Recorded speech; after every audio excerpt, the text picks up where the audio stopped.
Bueno, vamos a estar tratando en esta tarde con el tema los eventos relacionados con el fin del tiempo de gracia, un tema que es de vital importancia para todo hijo de Dios, el cual se encuentra registrado ese término en las citas inspiradas. Pero los eventos los cuales se menciona acá se encuentran en el libro de Daniel. Y voy a leer el capítulo 11 de Daniel y voy a leer el versículo 45 que dice: y plantará las tiendas de su palacio entre los mares y el monte glorioso y santo, mas llegará a su fin y no tendrá quien le ayude. Después de esto vemos el capítulo 12 y el versículo 1, el cual anuncia el ponerse de pie de Miguel. Pero vamos a entrar de lleno al estudio en esta tarde, los eventos relacionados con el fin del tiempo de gracia. La primera cita nos dice: los discípulos esperaban la liberación política del yugo romano y no podían tolerar la idea de aquel en quien todas sus esperanzas estaban concentradas fuese a sufrir una muerte ignominiosa. Desterraron de su mente las palabras que necesitaban recordar. Y cuando llegó el momento de prueba, los encontró sin la debida preparación. La muerte de Jesús destruyó sus esperanzas igual que si no se les hubiese predicho. Así también las profecías, o de igual manera las profecías, nos anuncian el porvenir con la misma claridad con que Cristo predijo su propia muerte a los discípulos. Los acontecimientos relacionados con el fin del tiempo de gracia y la preparación para el tiempo de angustia han sido presentados con claridad. Pero hay miles de personas que comprenden estas importantes verdades de modo tan incompleto como si nunca hubiesen sido reveladas. Satanás procura arrebatar toda impresión que podría llevar a los hombres por el camino de la salvación, y el tiempo de angustia no los encontrará listos. La razón por la cual los discípulos de Jesús recibieron o experimentaron más bien un chasco es porque las palabras que les había dicho el Señor Jesús fueron olvidadas por ellos. Y la hermana White hace una similar aquí. Ella dice que muchos también, en cuanto a las profecías, si no estamos atentos o estudiando estas cosas, no vamos a tener idea de lo que está por venir, y el tiempo de angustia nos encontrará sin preparación. La advertencia. La advertencia en muchas ciudades de Norteamérica, no sé si esto sucede en otros países latinoamericanos, quizás sí, lo he escuchado en el Medio Oriente. Muchas veces se encuentra o se pone una sirena en las ciudades, y esta sirena da un tono cuando se acerca una calamidad. Si está por sobrellevar o pasar un huracán o algo similar, la sirena toca un tono. De la misma manera, si se siente que hay una amenaza de un ataque nuclear, se suena o se toca otro tono. Y de la misma manera los atalayas de Jehová también tienen que estar con el oído bien atento a la trompeta de Dios o a la sirena divina, para que estos atalayas puedan dar a la trompeta un sonido certero. Si no es así, el pueblo de Dios no se preparará. La advertencia, ¿cuáles son? Noten, los juicios de Dios están en la tierra, las guerras y los rumores de guerras, la destrucción por fuego y las inundaciones declaran que el tiempo de angustia, que va a aumentar hasta el fin, está muy cerca. No tenemos tiempo que perder. El mundo se agita con el espíritu de la guerra. Las profecías del 11 de Daniel casi han alcanzado su cumplimiento final. Entonces vemos aquí que los juicios de Dios están en la tierra, las guerras y los rumores de guerras. Eso lo vemos a hoy. También vemos destrucción por fuego. Vemos inundaciones, no solamente aquí en este país, sino a través del mundo entero. Y estas anuncian que el mundo está no solamente agitado con el espíritu de guerra, sino que las profecías del 11 capítulo de Daniel están por llegar a su cumplimiento final. El estudio de Apocalipsis nos lleva a las profecías de Daniel, y ambos libros contienen enseñanza de suma importancia dadas por Dios a los hombres acerca de los acontecimientos que han de desarrollarse al fin de la historia de este mundo. Aquí hay algo que me gustaría enfatizar o subrayar. Los libros o el estudio de Apocalipsis y Daniel es un solo libro. Ambos, el libro de Revelación y de Daniel,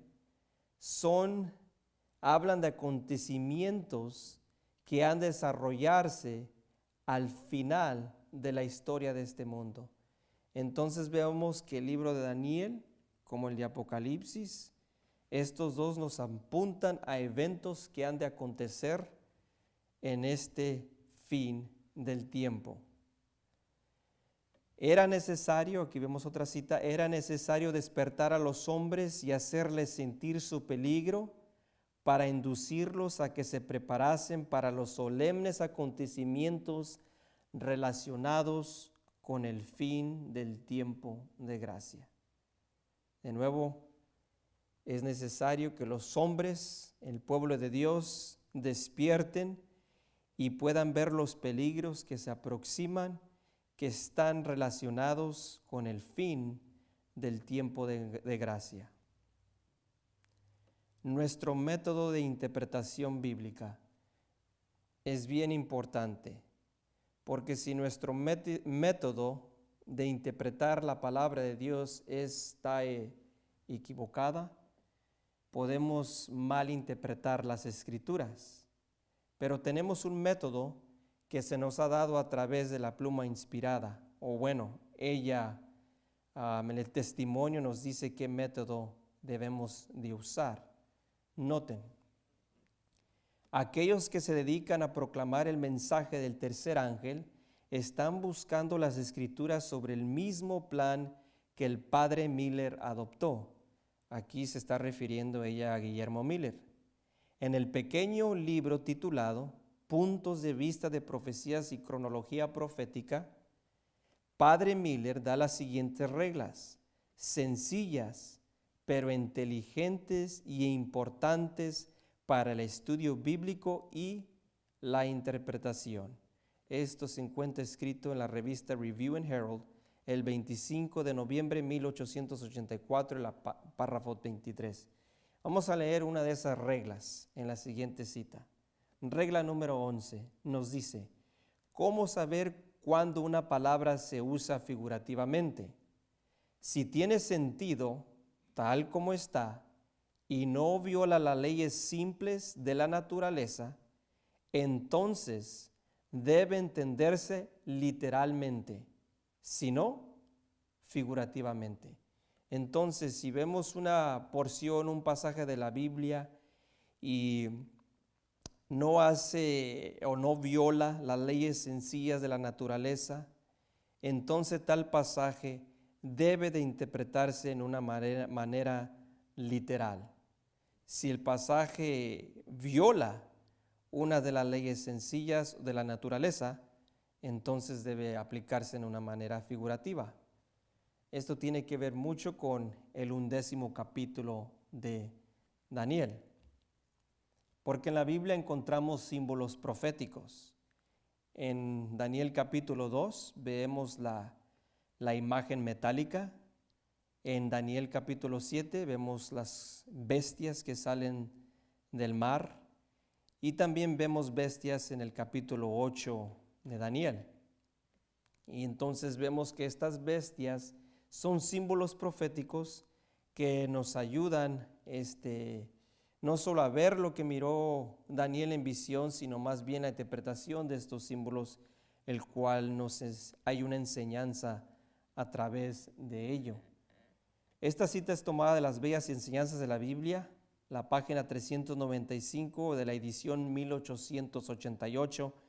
El 11º capítulo de Daniel entero es una profecía histórica literal, la más larga y notable de su tipo en todas las escrituras. Entonces, la profecía que se encuentra en el 11º capítulo de Daniel es una profecía histórica, y esta profecía histórica es literal. Aquí tenemos una imagen, ¿verdad?, de los símbolos. Está la imagen metálica, el leopardo con 4 cabezas, 4 alas, etc. Estas imágenes las encontramos en las Escrituras, pero estas violan las simples leyes de la naturaleza, por lo tanto son un símbolo, y hay una interpretación para estos símbolos en la misma palabra de Dios. Pero esto no es el caso cuando uno estudia Daniel 11. En el capítulo de Daniel 11 vemos muy poco simbolismo, y más bien viene a ser una profecía literal. Daniel 11, vamos a leer los versículos 1 y 3. Dice allí: yo, en el primer año de Darío, aquí está hablando Gabriel, me puse a su lado para apoyarle y fortalecerle. Entonces está hablando Gabriel, el ángel Gabriel, a Daniel, el profeta. Versículo 2. Ahora, dice el ángel, yo te declararé la verdad. He aquí que se levantarán 3 reyes más en Persia, y el cuarto se hará de grandes riquezas, más que todos, y cuando se haya fortalecido con sus riquezas, agitará a todos contra el reino de Grecia. Este cuarto rey en Grecia era Jerjes, y levantó o agitó a toda la nación contra el reinado de Grecia. El mismo capítulo, versículo 3 dice: entonces se levantará un rey valiente, y el cual dominará con gran dominio y hará según su propia voluntad. Este rey valiente es nada menos que Alejandro Magno, o el rey de Grecia. Noten lo que dice el versículo 4. Pero cuando haya prevalecido Alejandro, su reino será quebrantado y repartido por los 4 vientos del cielo, pero no a sus descendientes, ni según el dominio con que él había dominado, porque su reino será arrancado y será para otros aparte de estos. Hablando del reino de Grecia, de Alejandro, su reino o la potencia de Grecia fue quebrantada, y cuando fue quebrantada se repartió a sus 4 generales, uno al territorio del oriente, otro del occidente, al otro al sur y el otro al lado norte. Esta es una cita del libro de Daniel y Apocalipsis. Nos dice: el cuarto será más rico que todos ellos. El cuarto rey desde Ciro era Jerjes, más famoso por sus riquezas que por su gobierno general, y destacó en la historia por la magnífica campaña que organizó contra Grecia. Y por su total fracaso en esa empresa, él debía provocar a todos contra el reino de Grecia. Mismo libro, Daniel y Apocalipsis, página 224, nos dice: cuando el imperio de Alejandro fue dividido, las diferentes partes se extendían hacia los 4 vientos del cielo, al occidente, norte, oriente y sur. Estas divisiones, por supuesto, deben tenerse en cuenta desde el punto de vista de Palestina, la tierra natal del profeta.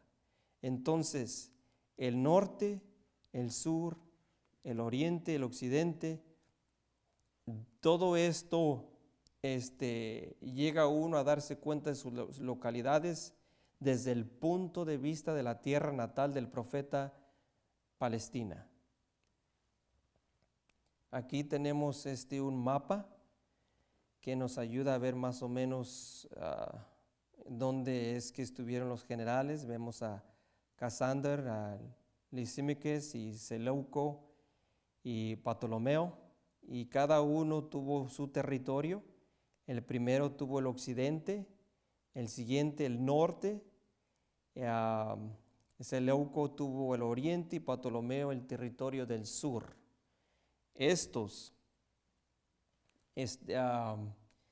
eran cabecillas del territorio del cual se dividió el reino de Alejandro.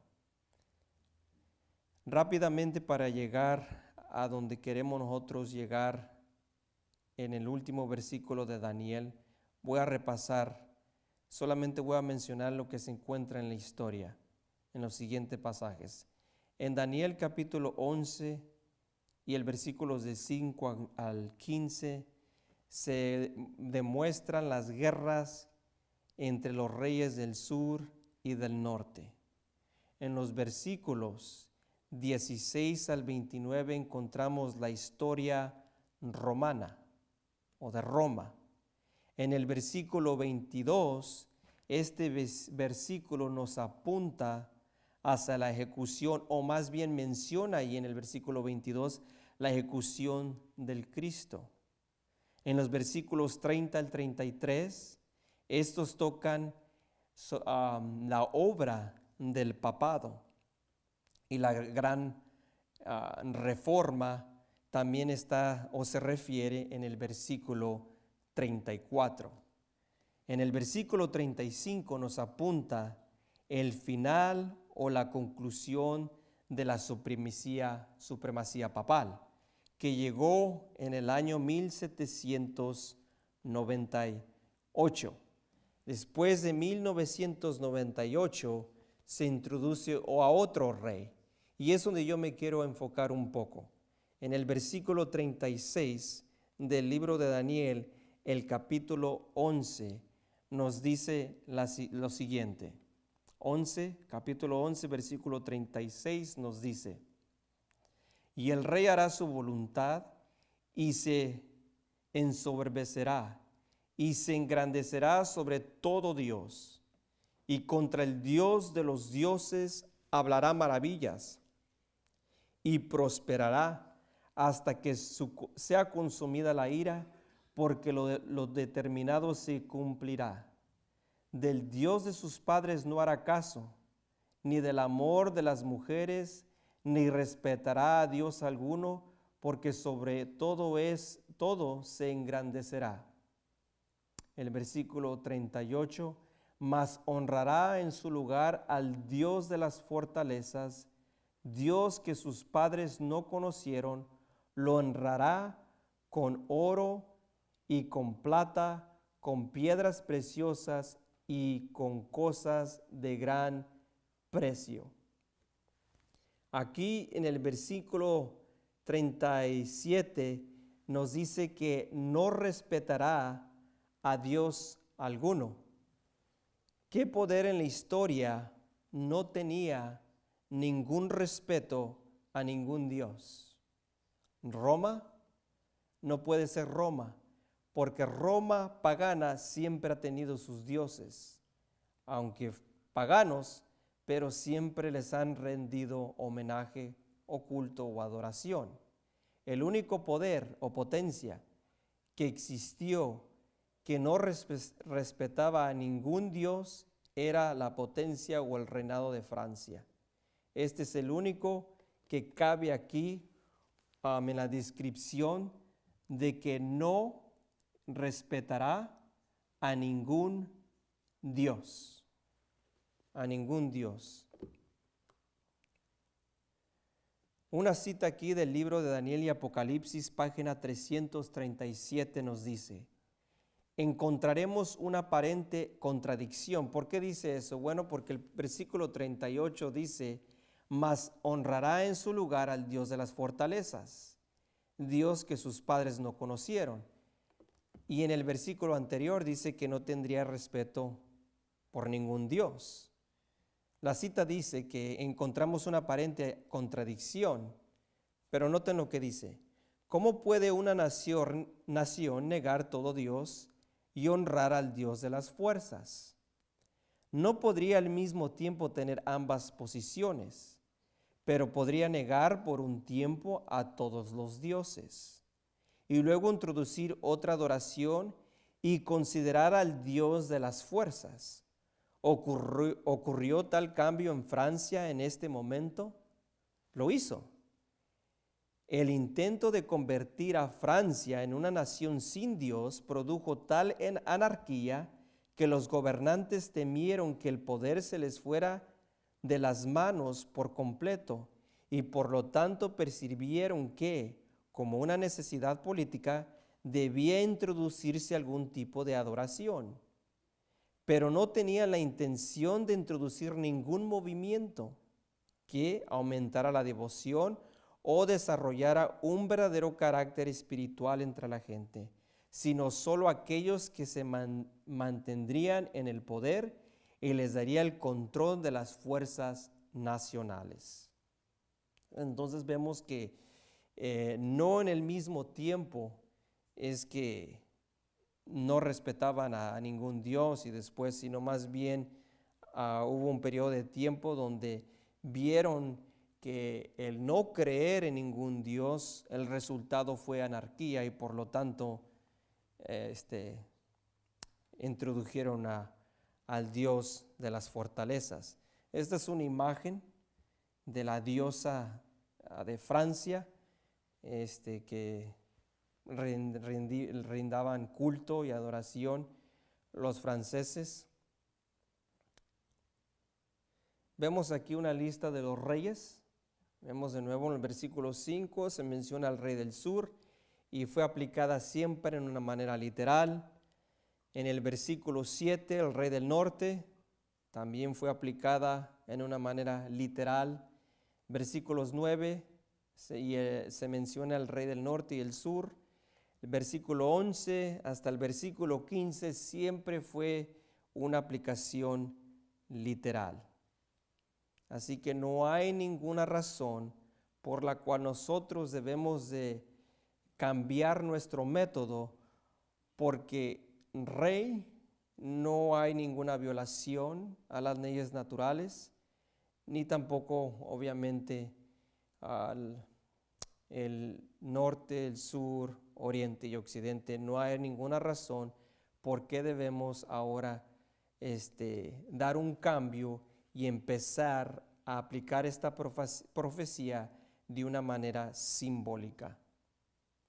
Daniel 11:40 nos dice: pero en el tiempo del fin, el rey del sur, literal, el rey del sur le atacará.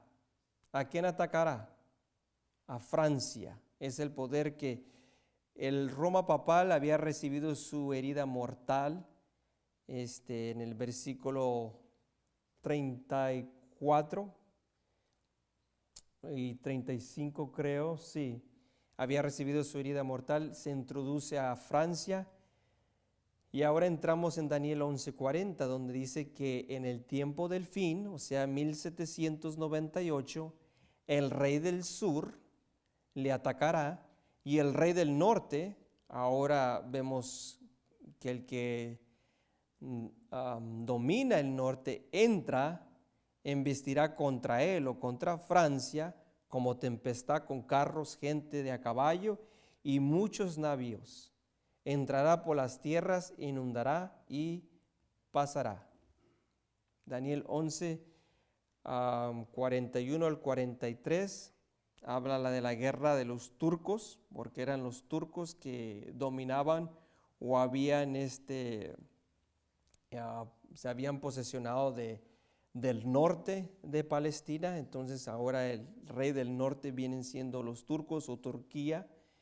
Y las guerras que se menciona aquí, vamos a leerla. Daniel 11, el 41 al 43 nos dice, bueno, voy a leer el versículo 42 y 43.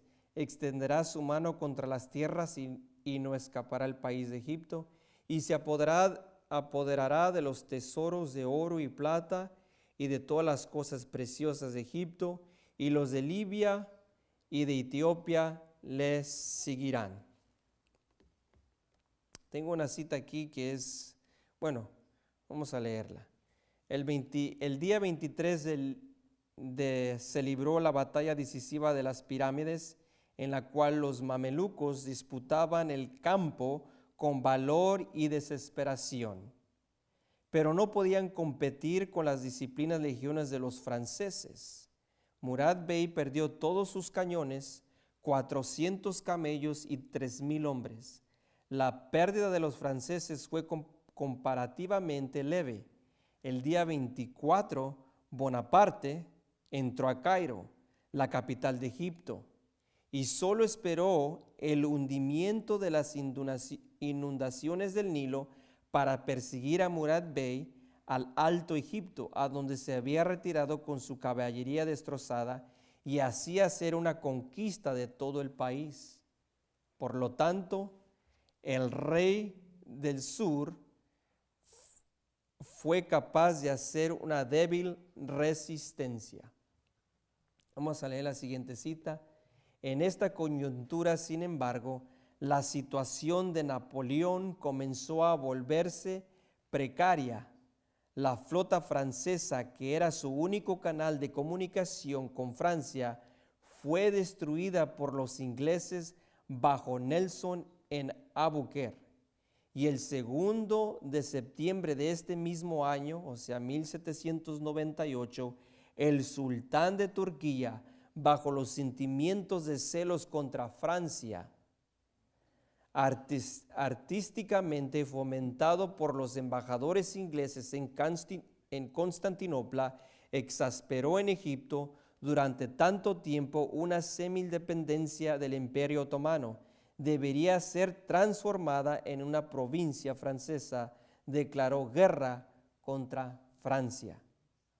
Así el rey del norte, Turquía, vino contra él, Francia.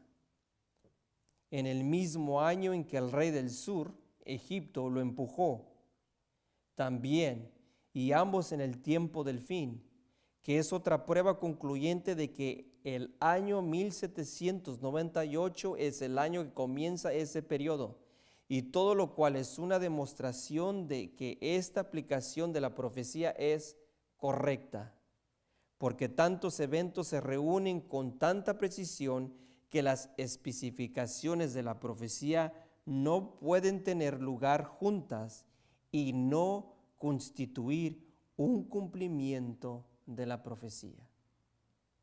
Entonces, lo que sucedió en la historia para nuestros pioneros era evidente de que no era una coincidencia lo que había sucedido, sino más bien un cumplimiento de la profecía. Daniel 11:44 nos dice: pero habrá noticias que lo perturbarán al rey del norte, desde el oriente y desde el norte, y ciertamente saldrá en gran furia para aniquilar a muchos. Esta es la guerra de Crimea, así se conoce en la historia. Voy a leer esta cita, dice: la guerra de Crimea de 1853 al 56, que se originó a partir de la actitud amenazante de Persia en el este de Turquía y Rusia en el norte. El doctor Clark, cerrando su comentario sobre el Antiguo Testamento en el año 1825, presagió este movimiento cuando, al comentar sobre estos versículos, dijo: esto puede significar que los persas del este y los rusos del norte en algún momento avergonzarán al gobierno otomano, que viene siendo Turquía. 28 años transcurrieron y la guerra de Crimea sostuvo la aplicación del doctor Clark y cumplió la profecía.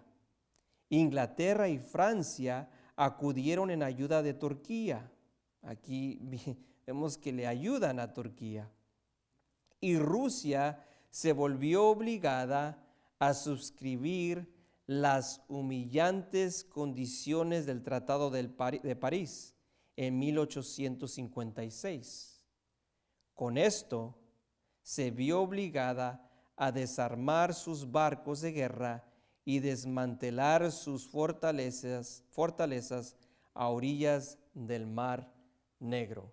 Es interesante porque cuando uno estudia la historia, vemos que Turquía, cuando ha estado involucrado en guerra, siempre ha tenido un aliado, siempre ha habido alguien que le ayuda.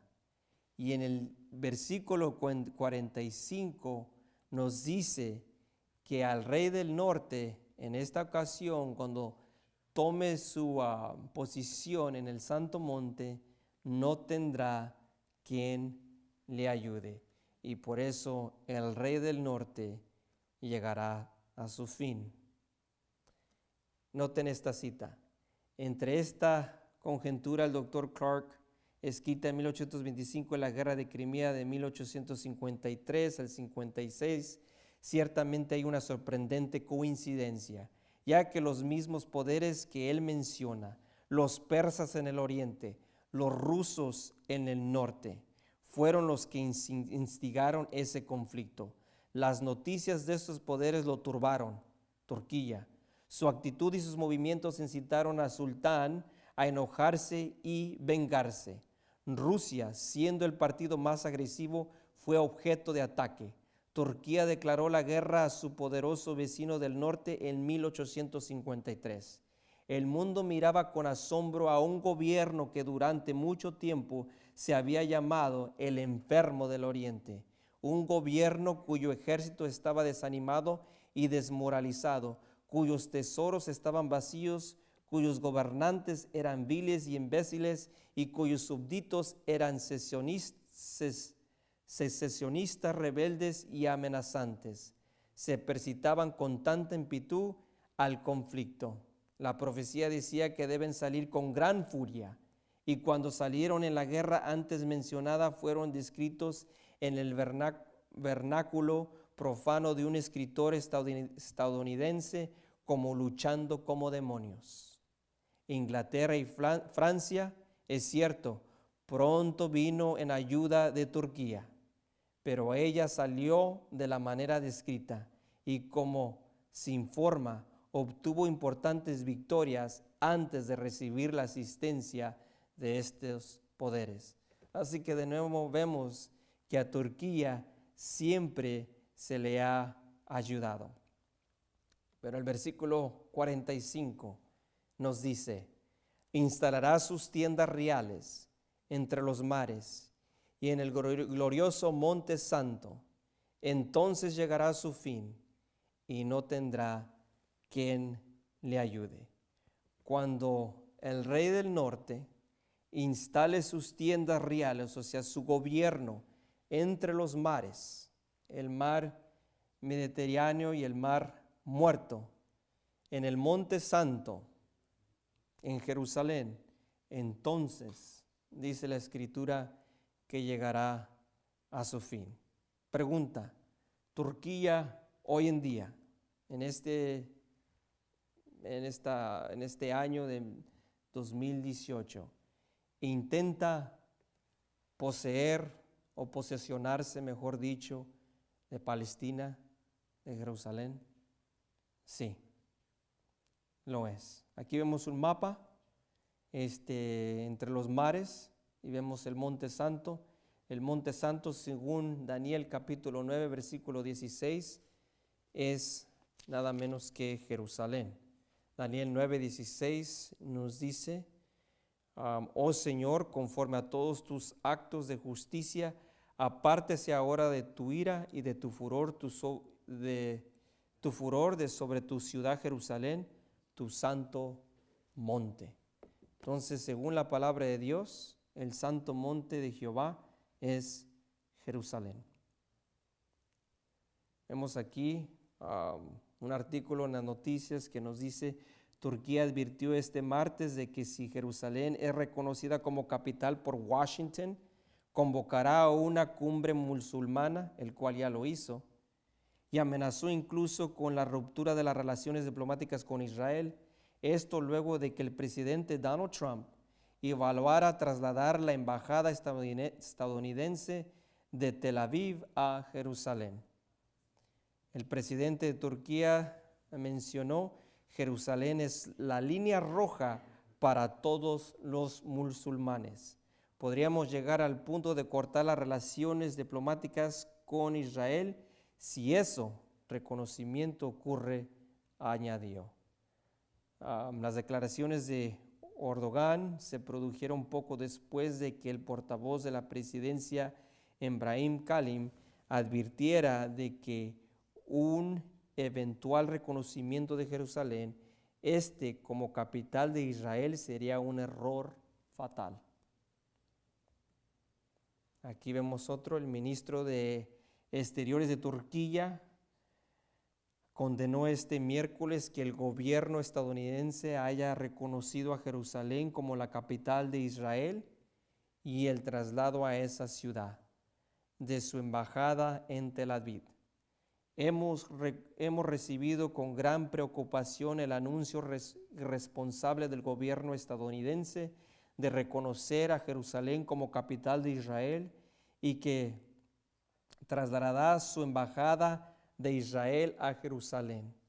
Lo condenamos, escribió el ministro en su cuenta de Twitter. Esta decisión es una clara violación del derecho internacional, de las decisiones de las Naciones Unidas al respecto, concluyó el mensaje difundido en turco y en inglés. Entonces hay una abundancia de artículos. No pude pegar más, pero todos tenemos hoy en día, estamos en la época de la tecnología y todos podemos de una manera u otra buscar y leer si realmente Turquía quiere posesionarse de Jerusalén hoy en día. Entonces, ¿qué va a suceder cuando esto suceda? Voy a terminar con el siguiente versículo 1 del capítulo 12, el cual nos dice: en aquel tiempo se levantará Miguel. En aquel tiempo, cuando el rey del norte tienda sus palacios entre los mares, durante ese tiempo Miguel se levantará, el gran príncipe que está de parte de los hijos de tu pueblo, y será tiempo de angustia, la cual nunca fue desde que hubo gente hasta entonces. Pero en aquel tiempo será libertado tu pueblo, todos los que se hallen escritos en el libro. Hermanos, es una señal que está delante de nosotros, la cual ha sido olvidada, pero no es una coincidencia de que ésta ha vuelto a la escena. Nuestros pioneros, dirigidos por el Espíritu de Jehová, en el estudio del capítulo 11 de Daniel, vieron que al final el rey del norte, Turquía, iba a establecer sus palacios reales en Jerusalén. Cuando este evento se lleve a cabo, Miguel se levantará y el tiempo de gracia se cerrará. Estamos acerca, muy cercas, cuando Jesús se quite sus vestimentas sacerdotales. Cuando Él se quite sus vestimentas sacerdotales, nuestro caso ya fue decidido, o para vida o para muerte. Lo que está aconteciendo hoy en la historia, hoy día, nos indica que Jesús está por terminar su obra sacerdotal. No tenemos tiempo que perder. El breve tiempo que nos falta de vida, si mañana puede uno morir, debemos de conquistar todo pecado en nuestra vida, vencer todo pecado, eliminar todo pecado, poseer al Espíritu de Jesucristo en nuestro corazón. Cristo Jesús, la esperanza de gloria, debe vivir en cada uno de nosotros para que cuando nuestro nombre sea visto en los libros, nuestros pecados sean eliminados y no nuestro nombre. Ojalá, espero que este año sea un año de consagración, un año donde podamos caminar más acerca con Dios y con su único Hijo. Es mi deseo y oración. Bendito Padre, gracias por este último hito que nos has puesto como señal del tiempo donde Jesús se levantará de su obra sacerdotal. Pedimos que podamos tomar estas cosas en cuenta y podamos consagrarnos más a ti. Ayúdanos, Señor, ayúdanos, Padre, a vencer todo pecado en nuestra vida y que podamos en nuestras vidas ser semejantes a Cristo Jesús en carácter.